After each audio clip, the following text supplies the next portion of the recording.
Hello there, welcome to Swinging Steve's Bargain Beer Reviews. What have we got today? So, looks a little bit easy, that screen, isn't it? We've got E1 Brew Co. and it's their Pilsner Lager coming in at 4.0%. Now, the E4 IPA, I reviewed that a while back. I think I gave that like a 7 and something out of 10. I quite like that. I thought it was a decent beer for 89p, and that's what this. Oh no, actually, this was 79p, 79 pence. This it was even cheaper than the other one, so this came in at 79p.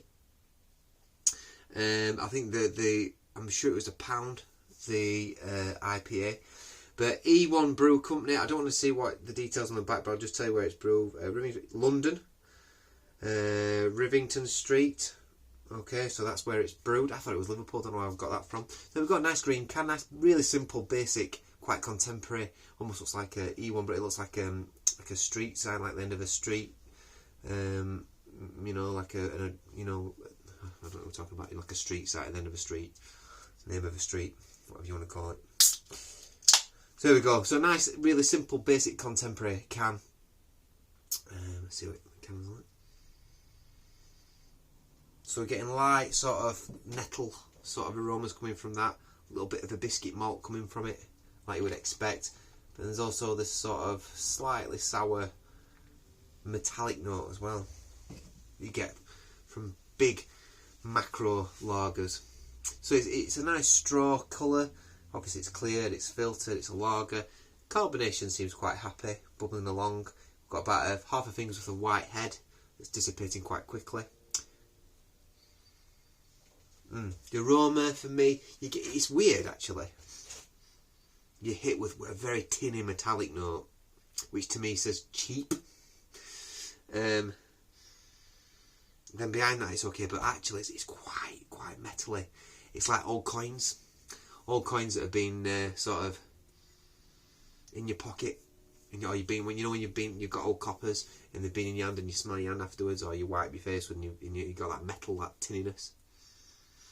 There's a lot of that going on.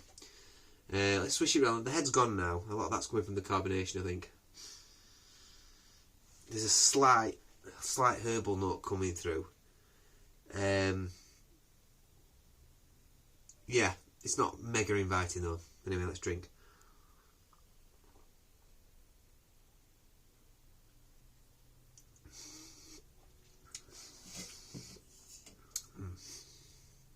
The metallic note carries through into the beer.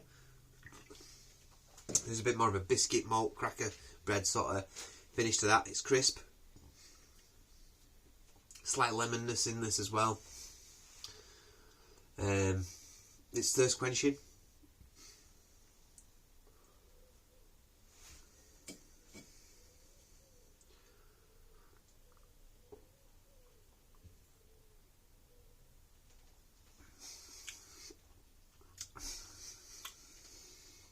It's got that cheapness to it though.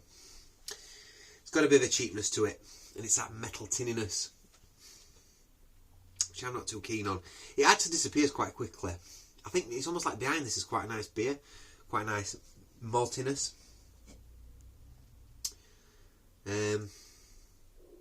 Let's put things into perspective here. Aldi, you can get Steinhauser for 75 pence a bottle, 3.30, but it's beautiful. It's lovely, absolutely lovely. You can get this is a similar price, about 75p a can, 10.79. I've reviewed this, so check out my reviews. I've reviewed this before. That again, much better than this. It's dry hopped as well, that one. Yeah, it's that aroma that's a bit off-putting. It just reminds me of a really cheap lager, really cheap Carling. On the aroma, I can't get past that. I'm struggling.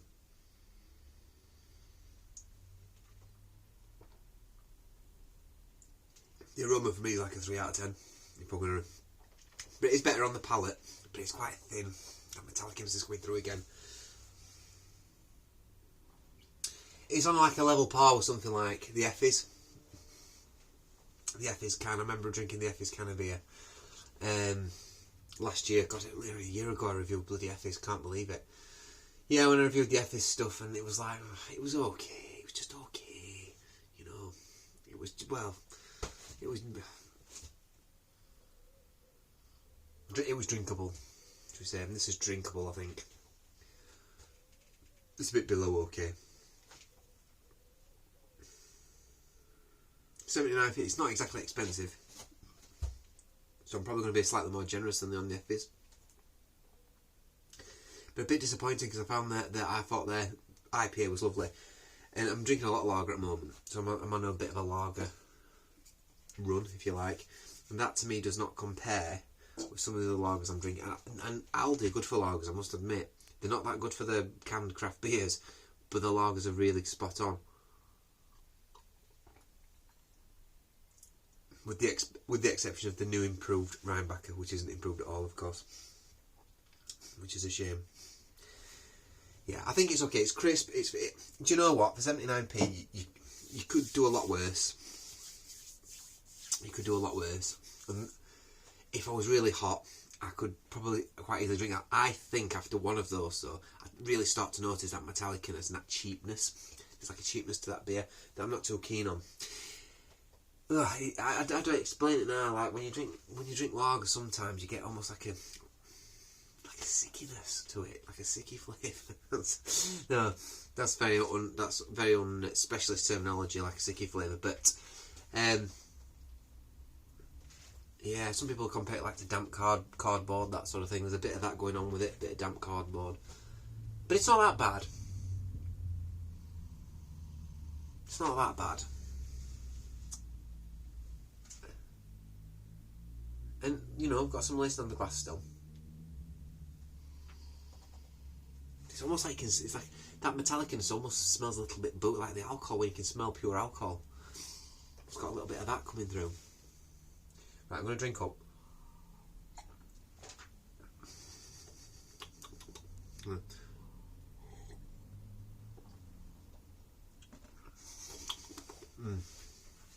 little bit of lemon. A bit tinny. Do you know what? It's not. It's a little bit better than drinkable. It's okay. It's an okay beer. I'm going to give it like a 6.1 out of 10. It gets a 6.1 out of 10, this, for me. Let's read what it says on the back about this Pilsner. Well balanced and lightly hopped lager with a clean, crisp, refreshing taste. Yep, it is. It's all those things, really.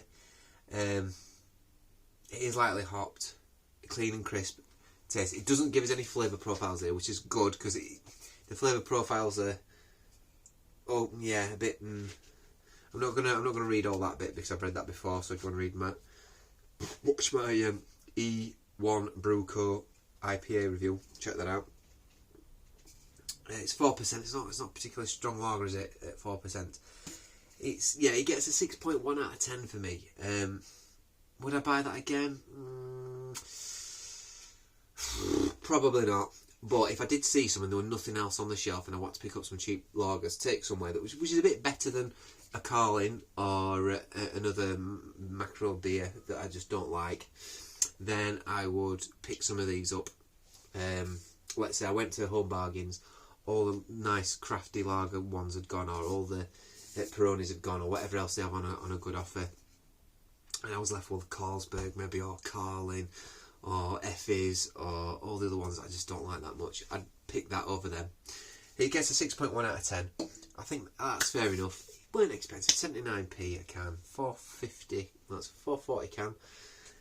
So it's not quite 500ml. I think it's okay. It's okay. So there you go. That's my review. That's my review. Thanks for watching. Hope you're all having a fantastic week or whatever. And please let me know in the comments what you think of this one. I'm a little bit disappointed, actually. I'm not going to lie. I was expecting a little bit better from this. Yeah, but it's just a bit lackluster. A little bit. It's that metallic tinniness that tastes a little bit cheap, which lets it down for me, especially on the aroma. Yeah, it's a bit. Just reminds me of really cheap. Like, reminds me of when I was young. I tell you what, it reminds me of when you're young. And you first start buying alcohol for yourself when you're a teenager or whatever, and you start going to university and you can't afford much, so you just buy cheapest at back at shop, or if there's a deal on with like a relatively alright lager like Carlin or Foster's or something, you go, yeah, let's get some of that. That's what it reminds me of, and maybe that's why I associate it with sick. I don't know.